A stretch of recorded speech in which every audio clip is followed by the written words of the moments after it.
में आप सभी का स्वागत है। हम जनरेशन पढ़ लिए थे, अर्थात तो आप देख सकते हैं कंप्यूटर का जनरेशन। उसके आगे हमको स्टार्ट करना था। 5वीं पीढ़ी के कंप्यूटर हो गए थे। अब हमको पढ़ना है पर्सनल कंप्यूटर। ओके दोस्तों, स्टार्ट करते हैं। पर्सनल कंप्यूटर अर्थात छोटे आकार का सामान्य कार्यों के लिए पर्सनल कंप्यूटर होता है। मल्टीटास्किंग सिस्टम के लिए IBM, Lenovo, Apple, Compaq, Zenith, HCL, HP। विकास कब हुआ था, डेवलपमेंट कब हुआ था? 1981 में हुआ था। फादर कौन है? Henry Edward Roberts. फिर उसके बाद हमारा दोस्तों आएगा सुपर कंप्यूटर। सुपर कंप्यूटर तेज। देखिए पर्सनल कंप्यूटर, जो पर्सनल कहते नहीं, मेरे पर्सनल मामले में दखल अंदाजी मत करो, अर्थात किसी एक व्यक्ति का पर्टिकुलर होगा, उसे पर्सनल कंप्यूटर। सुपर कंप्यूटर अर्थात पर्सनल कंप्यूटर का और तेज भाग होगा, जिसे तेज प्रोसेसिंग शक्ति एवं विशाल भंडारण क्षमता होता है। विश्व का प्रथम सुपर कंप्यूटर क्रे रिसर्च कंपनी द्वारा इसको तैयार किया गया। CRAY फर्स्ट पहला सुपर कंप्यूटर है। सुपर कंप्यूटर कौन सा है? पहला क्रे सुपर कंप्यूटर प्रोसेसिंग स्पीड की गणना करती है। देखिए दोस्तों, फ्लॉप्स में इसको मापा जाता है। देखिए दोस्तों, आपको मैं बताई थी जो विशेषताओं के रूप में कंप्यूटर की विशेषता में हाई स्पीड था। तो हाई स्पीड में हम आपको बताए थे कि मतलब मिप्स में मापा जाता है। वैसे सुपर कंप्यूटर को जो है फ्लॉप्स में मापा जाता है, अर्थात फ्लोटिंग पॉइंट ऑपरेशन पर सेकेंड। दोस्तों आप इसको फ्लॉप्स को ऐसे याद कर सकते हैं, जब बहुत सुपर में कोई चीज़ चलता है तो फ्लॉप हो जाता है। कहते नहीं बहुत सुपर में चल रहा बेटा, फ्लॉप हो जाओगे। तो इसको इस तरह जोड़ लीजिए। कंप्यूटर प्रोसेसर की गति हर्ट्ज में मापी जाती है। ध्यान रखिएगा दोस्तों, कंप्यूटर की गति को मिप्स में, देखिए दोस्तों आ गया, अर्थात मिलियन इंस्ट्रक्शन पर सेकेंड में मापते हैं। भारत में सुपर कंप्यूटर का जनक, सुपर कंप्यूटर दोस्तों ध्यान दीजिएगा, सुपर कंप्यूटर का जनक पूछ रहा है तो विजय पी भटकल हैं। कौन है? विजय पी भटकल। देखिए जब सुपर कंप्यूटर कोई चीज़ होता है ना तो बहुत भटकता है, तभी वो कंप्यूटर का निर्माण होता है। भारत में सुपर कंप्यूटर कौन सा है? परम 8000। परम 8000 सुपर कंप्यूटर में जब बहुत परमता प्राप्त कर लेता है तो उसे परम 8000 कहा जाता है। ओके दोस्तों, आगे चलिए। अब आ गए कंप्यूटर का हार्डवेयर। कंप्यूटर के हार्डवेयर में कंप्यूटर के वे भाग जिन्हें हम छू सकते हैं हार्डवेयर कहा जाता है, जैसे CPU, कंट्रोल यूनिट, ALU और मेमोरी इसका भाग होता है। इनपुट और आउटपुट दो प्रकार के होते हैं। CPU central processing unit computer का हृदय या मस्तिष्क कहा जाता है। कंप्यूटर के सभी कार्यों का नियंत्रण, निर्देशन व समन्वय हार्डवेयर और सॉफ्टवेयर के बीच का समन्वय होता है। CPU के 3 भाग होते हैं। कौन कौन से? ALU, control unit, memory register या मेमोरी यूनिट भी कहा जाता है। ALU अर्थात अर्थलॉजिक यूनिट होता है, सभी गणितीय एवं तार्किक कार्यों का संपादन होता है। AU अर्थात अर्थमेटिक यूनिट, जोड़ घटाव गुणा भाग होता है। दोस्तों आपको हम पीछे कुछ बताए थे जोड़ घटाव के लिए। LU लॉजिकल यूनिट, सभी लॉजिकल ऑपरेशन के लिए। ठीक है दोस्तों, देखिए आपका जो है CPU 3 भाग का था, कंट्रोल यूनिट, ALU और मेमोरी यूनिट। अब ALU आपका निम्न भाग में है। ALU जो है 3 भाग हैं। गणितीय संबंधित तार्किक कार्य का संपादन करता है। एक AU होता है, एक LU होता है, एक लॉजिकल यूनिट होता है, एक अर्थमेटिक यूनिट होता है। अर्थमेटिक यूनिट में जोड़ घटाव गुणा भाग होता है। LU में लॉजिकल यूनिट होता है। दोस्तों इसको आप लगा सकते हैं ALU के 3 भाग को कैसे, ALU अर्थमेटिक लॉजिक यूनिट है, दोनों को मिला करके आप बताए हैं। अब यहाँ पर आप देख सकते हैं A और L, लास्ट का उठा लीजिए A और L, एंड दूसरा उठा लीजिए L और U, तो आपका यहाँ पे हो जाएगा ना, तो LU आ जाएगा एंड AU आ जाएगा। ठीक है दोस्तों, आगे हम चलते हैं।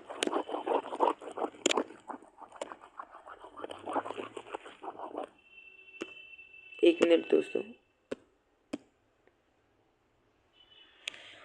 फिर उसके बाद हमारा आया मेमोरी रजिस्टर। मेमोरी रजिस्टर जो कि आप यहाँ देख सकते हैं CPU का ही भाग था। उच्च गति वाले इलेक्ट्रॉनिक चिप मेमोरी, जिसे CPU की वर्किंग मेमोरी भी कहा जाता है। CPU वर्तमान में चल रहे सभी डाटा प्रोसेसिंग व इंस्ट्रक्शन को रजिस्टर में ही स्टोर करता है। फिर आएगा हमारा थर्ड हमारा कंट्रोल यूनिट आएगा। कंप्यूटर के सभी कार्यों का नियंत्रण सॉफ्टवेयर एवं हार्डवेयर में के बीच समन्वय होता है। ALU के कार्यों का नियंत्रण करता है, निर्देशन व कार्यान्वित करने का आदेश देता है। ये हमारा कंट्रोल यूनिट होता है। फिर BIOS आता है। BIOS क्या होता है, बेसिक इनपुट आउटपुट सिस्टम होता है। कंप्यूटर ऑन करने पर सबसे पहले प्रारंभ होता है BIOS होता है। यह कंप्यूटर हार्डवेयर की जांच करता है, जिसे पोस्ट अर्थात पावर ऑन सेल्फ टेस्ट कहा जाता है। ठीक है दोस्तों, आगे चलिए।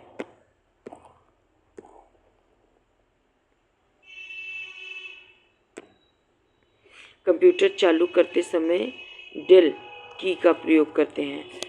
दोस्तों, जब आप कीबोर्ड देखते होंगे उसमें डेल की आता होगा, जब उसको ऑन करेंगे दबाने पर BIOS सेटअप खुलता है। ठीक है दोस्तों, BIOS सेटअप आप अभी जाने BIOS का फुल फॉर्म क्या होता है, बेसिक इनपुट आउटपुट सिस्टम। यह रोम में रहता है। रोम और रैम एक प्रकार की मेमोरी होती है दोस्तों, उसको आपको अभी हम बताते हैं। रैम जो होता है वोलेटाइल होता है। वोलेटाइल अर्थात जो होता है अस्थायी डाटा उसमें स्टोर होता है, और नॉन वोलेटाइल रोम होता है, जिसमें कंप्यूटर के अंदर लैपटॉप मोबाइल कुछ भी लिए रहते हैं उसके अंदर ही वह चिप ऑलरेडी होती है। दोस्तों, आगे हम चलते हैं computer memory, primary memory and secondary memory. Primary में non volatile, cache and volatile. Cache ऐसी मेमोरी है जो कंप्यूटर का सबसे तेज मेमोरी होता है। देखिए दोस्तों, रोम हो गया, पी रोम हो गया, ईपी रोम हो गया, ई रोम हो गया। वोलेटाइल में रैम हो गया, एस रैम हो गया, डी रैम हो गया। अब आते हैं सेकेंडरी मेमोरी में। सीक्वेंशियल मैग्नेटिक टेप होता है, एक डायरेक्ट एक्सेस होता है। Magnetic disk flopping hard disk. फिर उसके बाद ऑप्टिकल डिस्क में CDR DVD हो गया। फिर इलेक्ट्रॉनिक स्टोरेज में फ्लैश मेमोरी कार्ड। फिर गति का क्रम, रजिस्टर्स, कैश, फिर रैम रोम, फिर मैग्नेटिक टेप। दोस्तों, मोस्ट इम्पॉर्टेंट है। पहले गति का स्पीड, मेमोरी की गति का स्पीड रजिस्टर में मिलेगा, फिर कैश में मिलेगा। जैसे देखिए, कहीं भी आप जाते हैं तो किसी चीज़ का रजिस्टर करते हैं, तो रजिस्टर हो गया। फिर कैश मिलेगा आपको, फिर रैम और रोम को याद करेंगे, मतलब राम और रोम को याद करेंगे। फिर मैग्नेटिक डिस्क होगा, फिर उसके बाद मैग्नेटिक टेप होगा। प्राथमिक मेमोरी कंप्यूटर की मुख्य मेमोरी होती है, इसे वोलेटाइल प्रकृति माना जाता है। देखिए दोस्तों, वोलेटाइल प्रकृति क्योंकि ये अस्थायी माना जाता है। इनपुट डिवाइस द्वारा कंप्यूटर को आदेश देने के पर सबसे पहले मेन मेमोरी में पाया जाता है। कंप्यूटर में दिए गए सभी आदेश प्रोसेस होने से पहले मुख्य प्राथमिक मेमोरी में रहता है। प्रकार में रैम हो गया, रोम हो गया। रैंडम, देखिए रैंडम होता है, ना कि परमानेंट रहता है, रैंडमली रहता है। Random access memory, read only memory.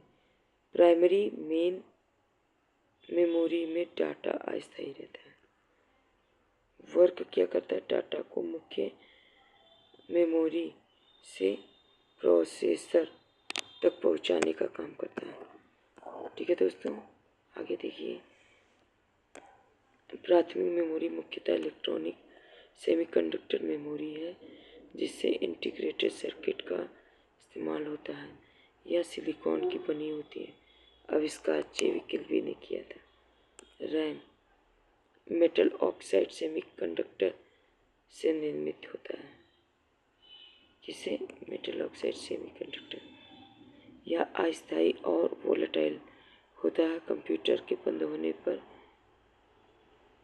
RAM में लिखा डाटा नष्ट हो जाता है।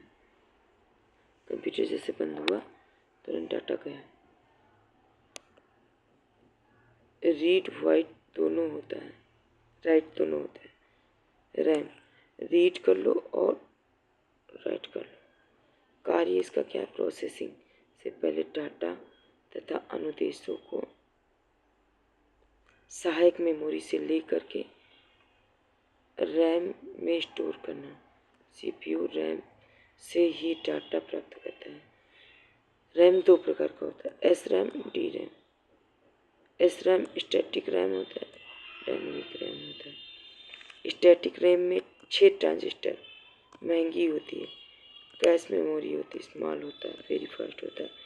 रिफ्रेश करने में ज़रूरत होती है, रिफ्रेश।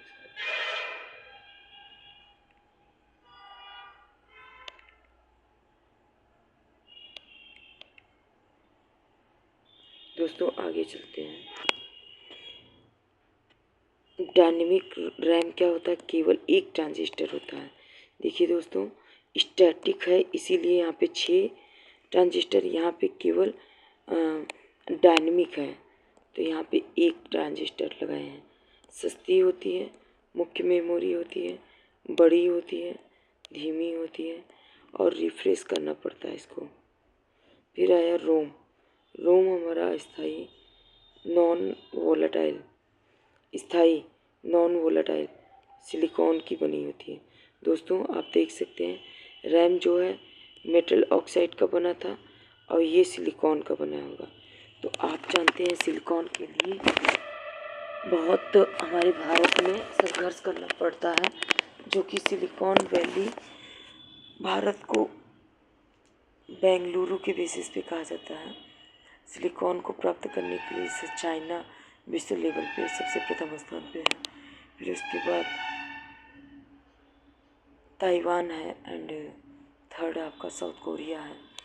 वैसे भारत भी हमारा इसमें पीछे आ रहा है, तो इसीलिए रोम जो होता है वो महंगा भी मेमोरी होता है। क्यों? क्योंकि नॉन वोलेटाइल होता है, अर्थात अस्थायी होता है दोस्तों। ठीक है दोस्तों, सिलिकॉन की बनी सेमीकंडक्टर चिप जिसमें डाटा का प्रयोग स्थायी तौर स्पेयर रहता है। स्टोर्ड डाटा को केवल रीड किया जा सकता है। कंप्यूटर बंद होने पर डाटा नष्ट नहीं होता। रोम के प्रकार एम पी रोम, पहले पी रोम, फिर एम पी रोम, फिर ई पी रोम, फिर ई पी रोम। देखिए mask read only memory, mask read. फिर उसके बाद पी रोम को प्रोग्रामेबल रीड ओनली मेमोरी। फिर आता है E P ROM, erasable programmable read only memory. फिर E P electrically erasable and programmable read only memory. फिर दोस्तों पी रोम केवल एक बार प्रोग्राम में लिखा जा सकता है लेकिन मिटाया नहीं जा सकता। प्रोग्रामेबल रीड ओनली मेमोरी में उपयोगकर्ता के अनुकूलन डाटा का प्रयोग किया जाता है खिलौने, माइक्रो कंट्रोलर, वीडियो गेम में। ईपीरोम इसे लिखे गए डाटा पराबैंगनी किरणों की सहायता से 40 मिनट पुराने प्रोग्राम को हटाकर नया प्रोग्राम लिखा जा सकता है। टीबी हो गया, ट्यूनर कार्ड हो गया। ईईपीरोम उच्च विद्युत विभव की सहायता से पुराने प्रोग्राम को हटाकर नया प्रोग्राम लिखा जाता है क्योंकि इरेजेबल है ना दोस्तों। और अन्य नाम इसका फ्लैश मेमोरी। हाँ, उपयोग बायस हम आपको बताए थे दोस्तों, बेसिक इनपुट आउटपुट सिस्टम। इसे 4 से 10 नैनो सेकेंड में मिटाया जा सकता है दोस्तों। सेकेंड मेमोरी आ गया। स्थायी मेमोरी कंप्यूटर का भाग नहीं होता है। जैसे आप सब लोग पेन ड्राइव देखे होंगे दोस्तों, बाहर से लाकर लगाया जाता है। इससे क्या होता है, उसमें डाटा स्टोर कर सकते हो मैक्सिमम मात्रा में। क्योंकि देखिए हर घर का एक क्षमता होता है। आप वेयर हाउस बनाए हैं तो उसका एक क्षमता होगा, आप कितना उसमें सामान रख सकते हैं। कंप्यूटर भी एक छोटा सा भाग ही होता है दोस्तों, और उसमें एक छोटा सा चिप अगर सिलिकॉन वैली का हुआ तो बेस्ट हुआ, अर्थात उसकी हाई क्वालिटी है। तो इसीलिए हम सब लोग डाटा को स्टोर करने के लिए द्वितीयक मेमोरी का प्रयोग करते हैं जो कि स्थायी मेमोरी होता है। ठीक है दोस्तों, आगे हम चलते हैं।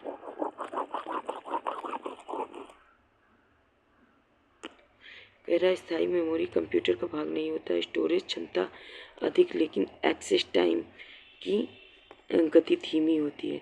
जैसे हम लोग क्या करते हैं, 2 घंटे लगा करके रख देते हैं, अपना स्टोरेज होता रहता है। इसमें एग्जांपल में मैग्नेटिक टेप हो गया, ऑप्टिकल डिस्क हो गया, सॉलिड स्टेट डिस्क हो गया। 2 प्रकार के होते हैं, कॉन्टिनेंटल मेमोरी एंड दूसरा कौन सा होता है, डायरेक्ट एक्सेस मैग्नेटिक डिस्क अर्थात फ्लॉपी एंड हार्ड डिस्क होता है। फ्लॉपी या छोटे प्रोग्राम को स्टोर करने के लिए किया जाता है। मेलर नामक प्लास्टिक शीट से बनी होती है। 8 इंच फ्लॉपी 5.25 इंच। दोस्तों ये एग्जांपल है फ्लॉपी डिस्क का। Hard disk permanent data storage होता है। फ्लॉपी क्या होता है, जैसे फ्लॉपी फ्लॉप हो गया, आपको मैं बताई थी। फ्लॉपी जो होती है सुपर कंप्यूटर को मापने की इकाई होती है फ्लॉपी, और हर्ट्ज में मापा जाता है। एंड नॉर्मली कंप्यूटर को मिप्स में मापा जाता है। अब देखिए आपका फ्लॉपी डिस्क है, अर्थात सेकेंडरी मेमोरी के रूप में छोटे कंप्यूटर के प्रोग्राम स्टोर के रूप में होता है। एंड हार्ड डिस्क जो होता है सेकेंडरी मेमोरी के रूप में परमानेंट डाटा स्टोरेज होता है। इसमें टाइप ऑफ मैग्नेटिक डिस्क होता है जिसमें very high storage capacity, fast disk rotation होता है, फास्टर डाटा स्टोरेज होता है, स्टोरेज लिमिटेड होता है। हार्ड डिस्क टाइप अर्थात पाटा PATA पैरेलेबल एडवांस टेक्नोलॉजी अटैचमेंट होता है। फिर उसके बाद साटा होता है, फिर SI, फिर SST serial advance technology attachment, फिर small capture system interface, solid state drives data store करने के लिए, FAT file allocation table, NFTs new technology file system, XFLAT अर्थात extensible file allocation table fat. दोस्तों ये इम्पोर्टेंट है। NTFS maximum file name 2225 character size. Optical disk, CD-ROM compact disk में CD-ROM, CDR, CD-ROM DVD, BRD, HVD, optical disk, compact disk आविष्कार James Russell तकनीकी laser विधि द्वारा। Light amplification by stimulated emission of radiation क्षमता 700 MV। Carbonate से निर्मित aluminium की परत होती है। जो दोस्तों आप देखे होंगे सीडी आप लेते होंगे तो वो चमकता रहता है, तो पॉलीकार्बोनेट से निर्मित होता है। जैसे पॉलीमर में बहुत होता है, कार्बोनेट कार्बन की प्रयोग किया रहता है एंड एल्यूमिनियम की परत चढ़ाई रहती है, इसलिए वो थोड़ा चमकता भी है। फिर CDR रिकैरेक्टेबल मतलब अन्य नाम डब्लू रोम स्थायी मेमोरी होती है। DVD डिजिटल डिस्क वेरेटाइल डिस्क होता है। फिर BRD ब्लू रे डिस्क दोस्तों इसका नाम याद कर लीजिए और full form. Electronic storage device, ये फ्लैश होता है, मेमोरी होती है। दोस्तों फ्लैश क्या होता है? स्थायी नॉन वोलेटाइल पोर्टेबल प्रयोग डिजिटल कैमरा, मोबाइल फ़ोन और MP3 प्लेयर वीडियो गेम में प्रयोग किया जाता है। दोस्तों आप देखे होंगे कि नॉन वोलेटाइल में आपको रोम को बताया गया था ना, रोम को क्योंकि जो है ये स्थायी मेमोरी होती है जिसमें डिजिटल हो गया कैमरा डिजिटल कैमरा हो गया, mobile phone program. Cache memory क्या होती है? बहुत तेज़ मेमोरी होती है, बहुत छोटी लेकिन बहुत तेज़ होती है। ठीक है, कैश मेमोरी रैम और CPU के बीच मोस्ट इम्पोर्टेंट अर्थात रैम और CPU के बीच कार्य करती है। CPU की प्रोसेसिंग स्पीड बढ़ाने के लिए होता है। CPU आवश्यक सूचना एवं डाटा के लिए सर्वप्रथम कैश मेमोरी से संपर्क करता है। रजिस्टर बहुत तेज़ गति होता है। रजिस्टर आपको हम बताए थे, पहले रजिस्टर होता है, फिर कैश होता है, फिर रैम रोम होता है, फिर उसके बाद आप आगे लगाइए। बहुत तेज़ होता है। CPU और वर्किंग मेमोरी होती है। अन्य तथा अनुदेशों को प्रोग्रामिंग से पहले रजिस्टर रखता है। सहायक memory RAM, cash, register, CPU, data flow CPU होता है। अब दोस्तों आ गए हैं आउटपुट इनपुट, इसको आपको हम कल डेटा प्रोवाइड करेंगे। थैंक यू सो मच दोस्तों।